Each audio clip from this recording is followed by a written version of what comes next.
3 weeks later, Michael was preparing for an important presentation when his phone rang. It was 3 a.m. in Nigeria. Uncle Emeka never called this late, unless something was very, very wrong. Michael. His uncle's voice was heavy with exhaustion and barely controlled grief. Your father collapsed this evening. We rushed him to the hospital. He's had a massive stroke. The doctors say... They say it's very bad. His heart, his brain, Michael, they don't think he'll make it through the night. You need to come home. Now. Right now. The words hit Michael like a physical assault. The room spun. His expensive office suddenly felt like a cage. I'm coming, he whispered, his voice breaking. Uncle, please, tell him I'm coming. Tell him I'm sorry, tell him... Tell him yourself, Uncle Emeka said coldly. If God grants you that mercy. The flight from London to Nigeria was 8 hours of pure torture. Michael sat in business class, surrounded by comfortable seats and attentive service, and felt like he was descending into hell. He couldn't eat, couldn't sleep, couldn't do anything but replay every choice, every denial, every moment he had chosen pride over love. He thought of Victoria's warning. You're going to regret this. One day you'll want to make this right. And I pray to God you're not too late. Those words echoed in his mind like a curse coming true. When he landed in Lagos and caught the connecting flight to Anambra, every minute felt like an hour. When he finally arrived at the small, understaffed hospital, dawn was just breaking. He ran through the corridors, his expensive leather shoes slapping against cracked tiles stained with age and neglect. Uncle Emeka stood outside the room, his eyes red and swollen. Catherine was there too, her face a mask of cold fury. He's been calling for you all night, Catherine said, her voice shaking with anger and grief.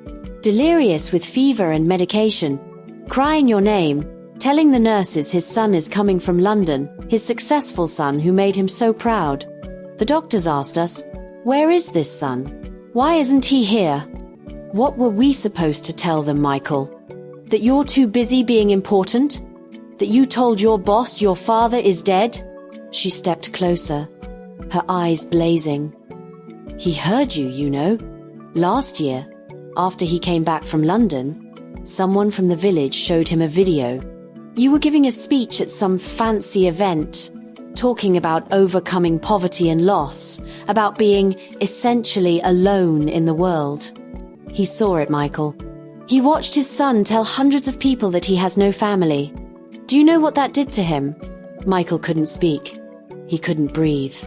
Uncle Emeka finally said, his voice flat and tired, He's awake now. Barely. Go in. Say whatever you need to say. But know this, Michael. If he dies tonight, you'll carry that weight for the rest of your life. Michael pushed open the door with trembling hands. The room was small, dimly lit, smelling of antiseptic and sickness. Medical equipment beeped steadily, mechanical sounds that seemed too loud in the heavy silence. Pa Jude lay on a narrow bed, connected to tubes and machines, oxygen tubes in his nose. His body so thin and frail, it barely made an impression under the white sheet. His face was gaunt, aged far beyond his years. But his eyes, those eyes that had looked at Michael with such pure love for 28 years, were open, and they were lucid. Michael approached slowly, each step heavier than carrying stones.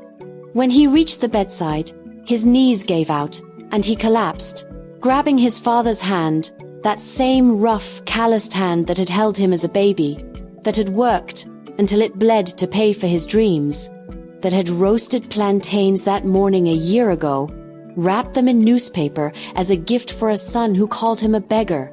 Papa, Michael sobbed, and the word tore from somewhere deep and broken inside him. Papa, I'm here. I'm so sorry. I'm so sorry. For a long, terrible moment, Pa Jude just stared at him. Then, slowly, tears began to roll down the old man's weathered cheeks. His lips moved, forming words that came out as harsh whispers, each one clearly painful. Michael, you came. His voice held no joy, no relief, just exhausted resignation. Yes, Papa, I'm here now. I should have come sooner. I should have called. I should have... The words tumbled out desperately. Papa, forgive me. I've been a terrible son. The worst son. I denied you. I was ashamed of you. I told people you were dead, Papa. I told my boss you were dead so they wouldn't know I came from poverty. I was so worried about what people would think, about my career, about fitting in, and I forgot. I forgot everything that matters. I forgot you. The sobs came harder now, his whole body shaking. You gave me everything. Every single thing I have because of you. Because you stood in the sun selling plantains for hours. Because you slept on that thin mattress without complaining. Because you ate one meal so I could eat 3. You sold Mama's jewelry. You sold our land.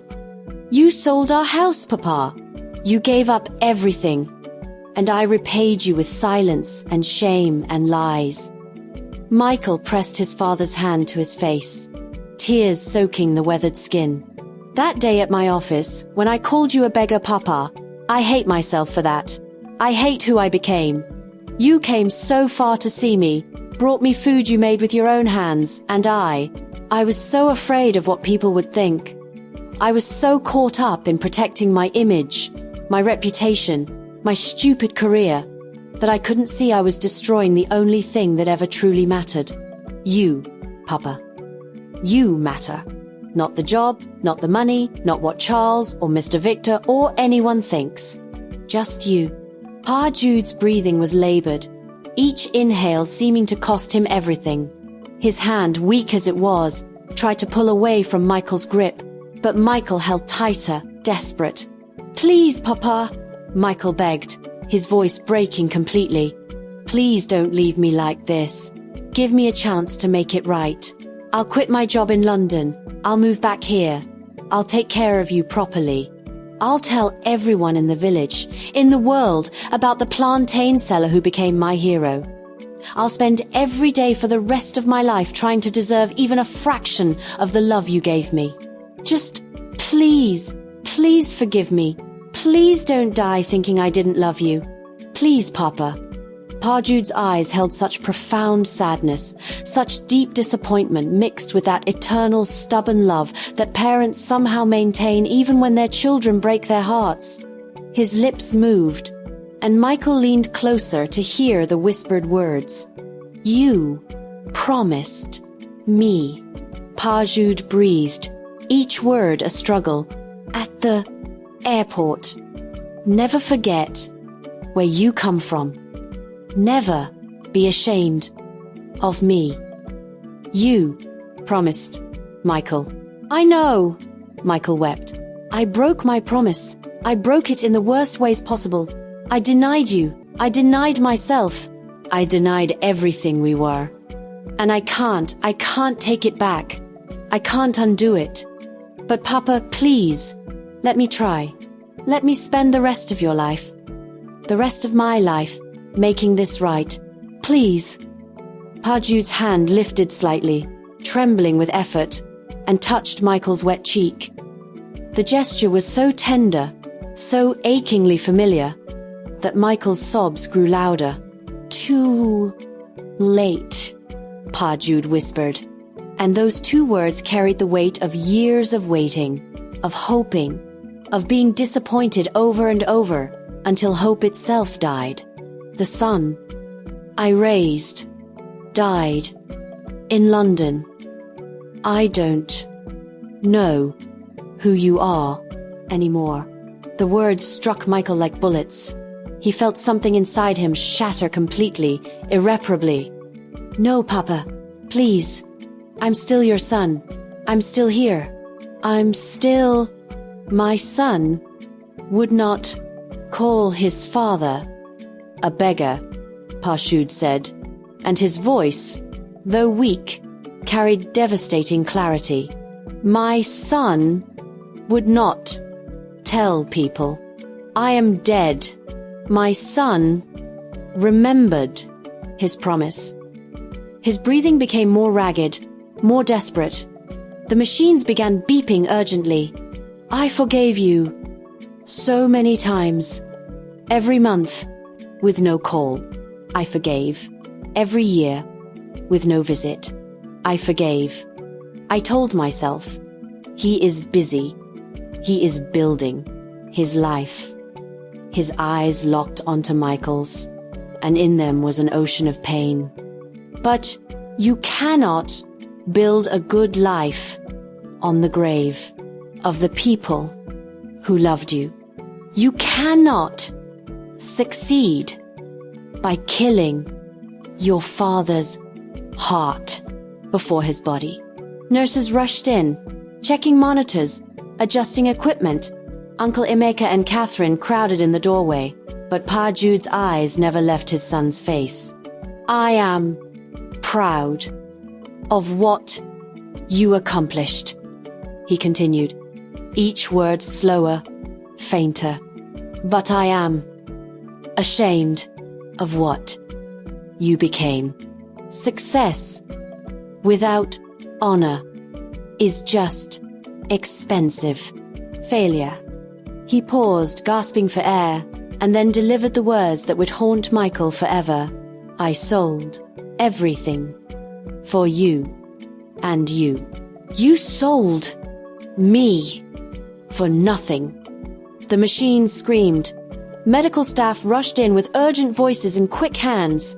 Michael was pushed aside as they worked frantically on Pa Jude, shocking his failing heart, injecting medicines, fighting death with science and determination.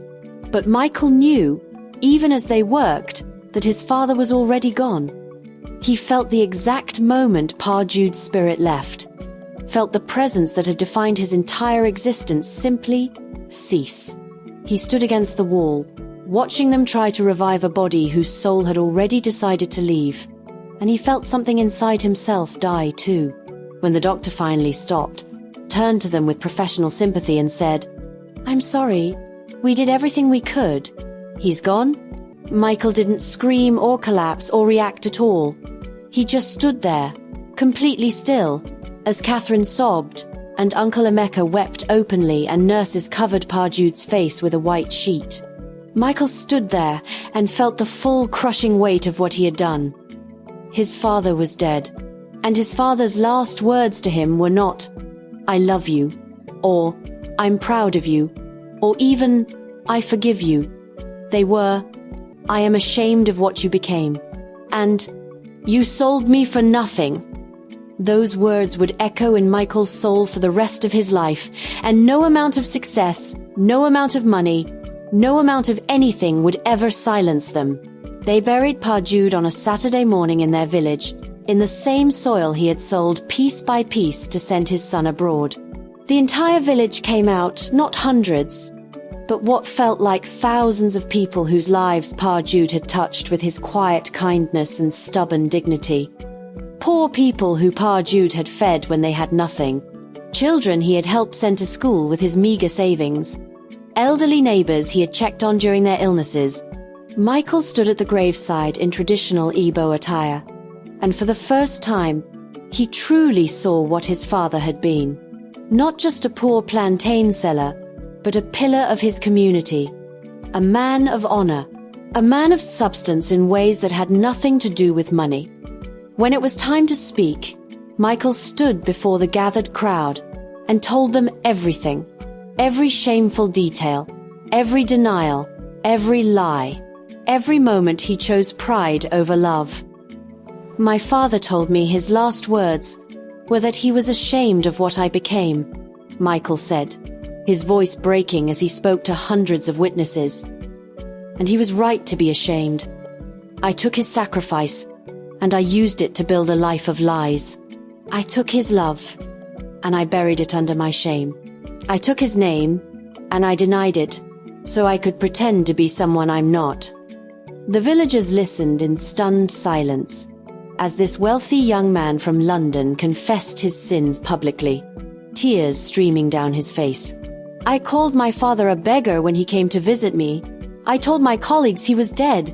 I avoided his calls for years because I was embarrassed by his poverty. The same poverty he endured so I could become rich. And now he's gone. And I can never make it right. I can never tell him I'm sorry enough times. I can never take back what I did. I can never. His voice broke completely. Uncle Emeka had to help him from the podium. After the funeral, reality set in with brutal clarity. Michael stayed in Nigeria, unable to face returning to London. He moved into the single room where Pa Jude had lived, and that's when the full horror of his father's sacrifice became clear. The room was perhaps 8 feet by 10 feet, with cracked concrete walls and a rusty iron roof that leaked. Pa Jude's possessions fit in a single small box. 3 sets of clothes, including the brown kaftan, worn prayer beads, a Bible with pages falling out, and a folder of papers. Michael opened that folder with trembling hands and found his entire life documented there. Every school report card from primary school through university. Even though Michael had never sent them, Pa Jude had asked teachers and neighbors to mail them to him. Printouts of Michael's LinkedIn profile, his company bio, every article that mentioned his name, printed at internet cafes at great expense and treasured like gold. Bank statements showing transfers to Michael, amounts that represented months of Pa Jude's income sent in a single transaction, and a diary. A simple notebook where Pa Jude had written in careful, unpracticed handwriting. Michael read it through the night, and every page was a knife to his heart. The 15th of March 2019. Michael called today. He sounded happy. His voice is changing, becoming more British. I am proud he is fitting in. I ate only gari today so I could send him extra money for his birthday next week. The 25th of December 2019. No call from Michael on Christmas. I waited by the phone all day. Maybe he is busy with friends. That is good. He should enjoy his youth. I will try again tomorrow. The 3rd of June 2020. I saw Michael's photo on his friend's Facebook. He was at a party, wearing very expensive clothes, smiling so wide. He looked so handsome, so successful. I showed everyone in the village. My heart is full even though he has not called in 4 months. He is living the life I dreamed for him. The 10th of October 2020. Uncle Emeka says I should stop making excuses for Michael. But a father does not stop loving because love is not returned. That is not how love works. The 2nd of April 2022. I went to London. I wanted to surprise Michael at his work. I roasted plantains for him, the way he loved them as a boy. But he would not let me inside. He was ashamed of me. I saw it in his eyes. My heart broke today in a way I did not know was possible. I understood then that I have lost my son to a world I created for him, but cannot enter. The 3rd of April 2022. I had chest pains all night. The doctor says my heart is weak. But he does not understand. It is not my body that is failing. It is my spirit. How do you heal a heart broken by your own child?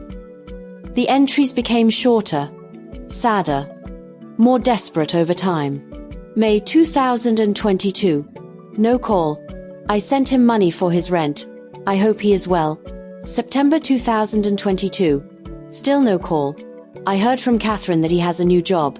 Very important. I am proud. I wish he would tell me himself. January 2023. Someone showed me a video of Michael giving a speech. He said he built everything alone, that he has no family. I watched it 10 times. I wanted to be angry, but I just felt tired. So tired. The final entry was dated 3 days before Pa Jude's stroke. I am dying slowly. I can feel it. Not from sickness, but from sorrow. I wonder if Michael will come to my funeral. I wonder if he will cry. I wonder if he will tell people who I was, or if he will be relieved that the evidence of his poverty is finally buried. I forgive him. I forgave him long ago. But forgiveness does not stop the pain. I only wish I could have heard his voice one more time. Just once more. That would have been enough. That would have been everything. Michael read that last line over and over until the words blurred through his tears, until the notebook fell from his shaking hands. His father had died, wanting nothing more than to hear his voice. Just his voice. And Michael had denied him even that. The suffering that followed was unlike anything Michael had ever experienced. He tried to return to London, to his job, but when he walked into his office, he had a complete breakdown. Right there in the lobby, in front of everyone, he collapsed, sobbing so hard he couldn't breathe. Security had to help him to his car. Mr. Victor called him that evening. "Michael, take all the time you need. We heard about your father's passing. We're so sorry for your loss." "You don't understand," Michael said, his voice hollow. "My father didn't just pass. I killed him.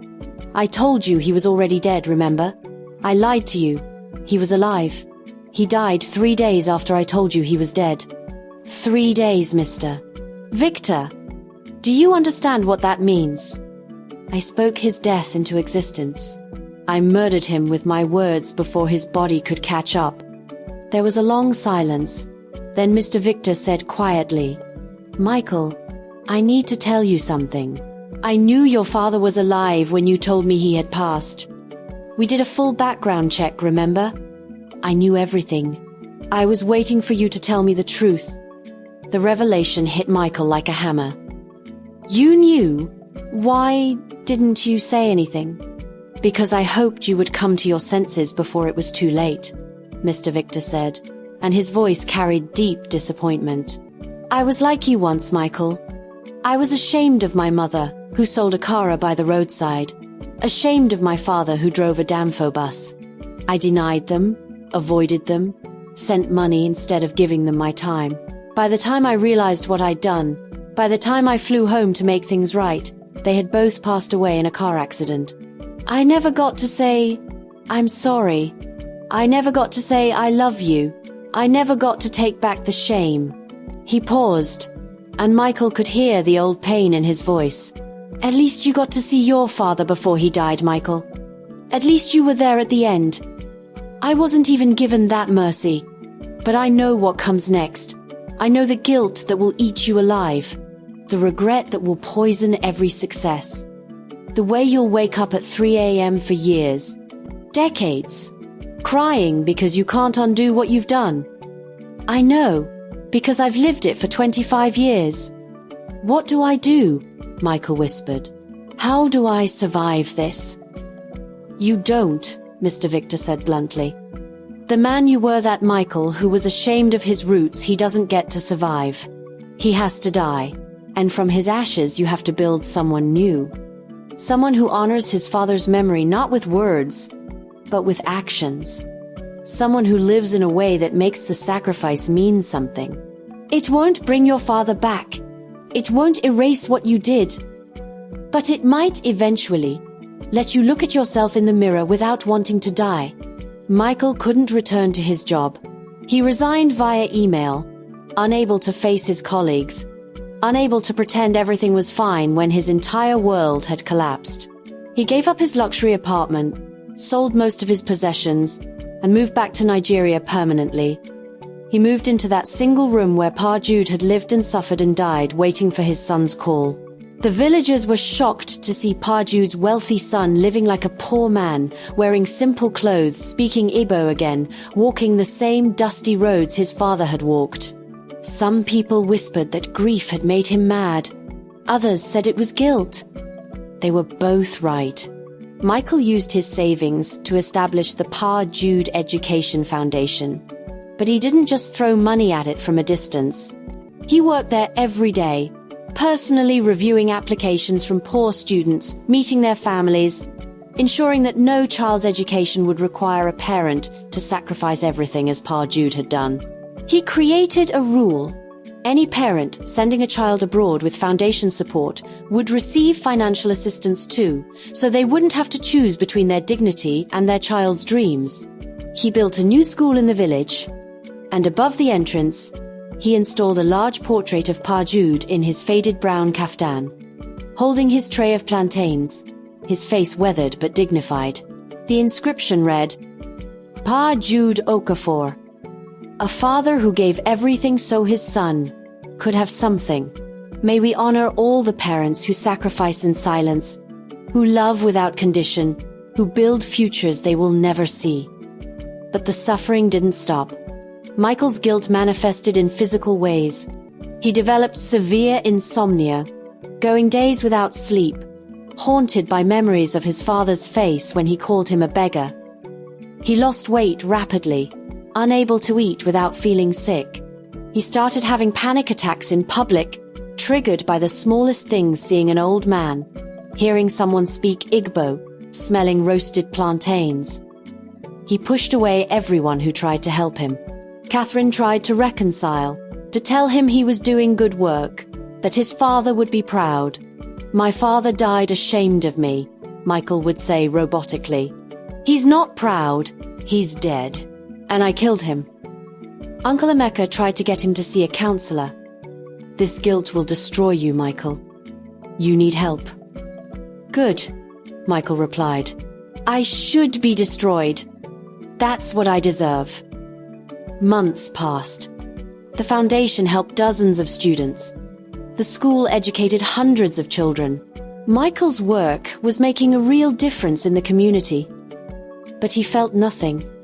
Every success felt hollow because the one person he wanted to show it to was gone. One night, exactly 1 year after Pa Jude's death, Michael sat in that single room, staring at his father's photo, and felt the crushing weight of wanting to die. Not dramatically, not as a gesture, but simply because the pain of living with what he'd done was unbearable. He had his father's old phone in his hands, scrolling through the unanswered calls. Dozens of them. Hundreds, maybe. All ignored, all rejected. Each one, a small death his father had endured, hoping, this time, his son would answer. He pressed play on a voicemail from 2 years before his father's death. Pa Jude's voice came through, shaky, but hopeful. Michael, my son, it is your papa. I know you are very busy with your important work. I do not want to disturb you. I just wanted to hear your voice. I miss you so much. I am proud of you every day. Please, when you have time, even just 2 minutes, call me, just to say hello. That is all I need. I love you, my son. I will always love you. The voicemail ended. Michael sat in the darkness, tears streaming silently down his face, and realized something that made the pain even worse. His father had never stopped loving him. Not once. Not even when Michael called him a beggar. Not even when Michael denied his existence. Not even at the end. When Pa Jude said he was ashamed even then, underneath the disappointment there had been love. Unconditional, unshakable, impossible love. That's what Michael had thrown away. Not just his father's presence, but the rarest thing in this world. Someone who loved him not for what he achieved or who he became, but simply because he existed. And now that person was gone forever. Michael had all the money he could want. He had built impressive things. People in the village now spoke his name with respect. But none of it mattered. Because he would give every penny, every achievement, every breath in his lungs for just 5 minutes with his father. Just 5 minutes to say, Papa, I'm sorry. You were right about everything. You were my hero. You still are. Thank you for loving me when I didn't deserve it. Thank you for never giving up on me even when I gave up on you. Thank you for everything. But the dead don't answer phones. And some regrets are too heavy to ever put down. It was Victoria who found him that night, sitting in the dark, holding his father's photo. She had heard through mutual friends about what happened, about Michael's complete transformation, about his return to Nigeria. She had flown in to see for herself. Michael, she said softly from the doorway, and he looked up with eyes so hollow, so haunted, that she almost didn't recognize him. "Victoria," he whispered, "I was wrong. About everything. You tried to tell me. You tried to warn me. And I was too proud, too ashamed, too stupid to listen." She sat beside him, on the floor of that tiny room. "I know," she said simply. "I'm sorry, Michael. I'm so sorry." They sat in silence for a long time. Finally, Victoria said, "What you're doing with the foundation, with the school, it's good work, Michael. Important work." "It doesn't bring him back," Michael said flatly. "No," she agreed. "Nothing will. But maybe it can give meaning to what happened. Maybe it can prevent other sons from making your mistakes. Maybe it can honor him in a way words never could." Michael looked at her with red-rimmed eyes. "Do you know what the worst part is? I have all these memories of him now. Things I'd forgotten or tried to forget. Him teaching me to ride a bicycle. Him walking me to school in the rain, using his only jacket to cover me while he got soaked. Him at my primary school graduation, standing in the back, because he couldn't afford good clothes, but clapping louder than anyone else. And I buried all of those memories because I was ashamed.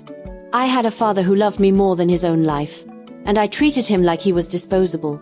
He started crying again, and Victoria held him while he sobbed. "I don't know how to live with this," he admitted. "I don't know how to wake up every day knowing what I did to him, knowing that he died waiting for a call I never made, knowing that his last thoughts of me were disappointment and shame. How do you survive that?" Victoria was quiet for a moment, then said, "You survive it by living in a way that would make him proud now. Not the son you were, but the son you're becoming. You can't change the past, Michael. God knows I wish you could. But you can change what happens next. You can make sure other families don't break the way yours did. You can teach people, especially successful people, that their roots are not their shame, but their strength." She paused, then added gently, "Your father's last words were harsh. But Michael, parents don't usually say such things unless they're trying to teach one final lesson. Maybe he was trying to wake you up, to shock you into becoming the person he always knew you could be. And look, you did. You changed. You came home. You're honoring him now. But he's not here to see it," Michael said brokenly. "He'll never see it. He'll never know that I finally understood." "I think he knows," Victoria said softly. "Wherever he is, I think he knows. And I hope he's forgiven you, even if you can't forgive yourself." Over the next 2 years, Michael slowly, painfully, began to rebuild not his life, but his soul. He expanded the foundation, helping not just students, but their families. He started a program specifically for elderly parents, providing them with medical care, housing support, and phone credits so they could stay connected with children working abroad. He gave talks at universities, and unlike his corporate speeches from before, these were raw and honest. He told students about his father, about his shame, about his denials, about how he learned too late that success without honor is just expensive failure.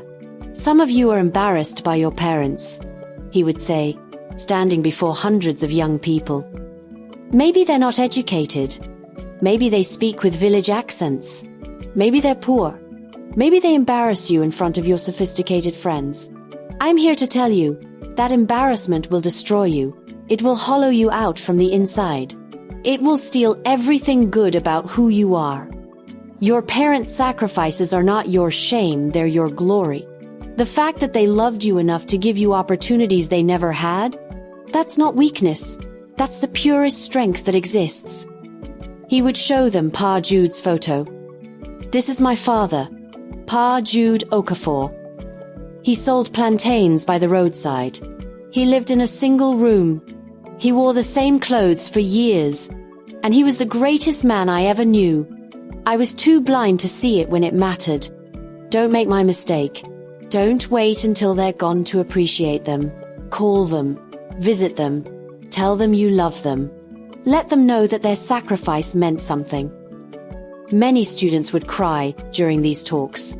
Some would call their parents right there in the auditorium, and Michael would watch them, feeling a bittersweet mixture of joy that they were learning the lesson he'd learned too late, and piercing envy that they still had the chance he'd lost forever. Victoria stayed in Nigeria. She and Michael grew close again, bonded by shared grief and shared purpose. They married in a simple ceremony in the village, with hundreds of villagers attending. There was no expensive venue, no elaborate decorations, just community, family, and love. They had a son 18 months later. When the baby was born, Michael held him with trembling hands and wept not from joy, though there was joy, but from the crushing realization that this tiny being would never know his grandfather, would never feel Pa Jude's calloused hands holding him, would never hear the stories in Pa Jude's voice, would only know him through his father's guilt-stained memories. They named him Jude, and Michael made a promise to his son. I will tell you about your grandfather every day. I will make sure you know what he sacrificed. I will teach you to never, ever be ashamed of where you come from. And I will love you the way he loved me, completely, unconditionally, forever. I failed him, but I will not fail you.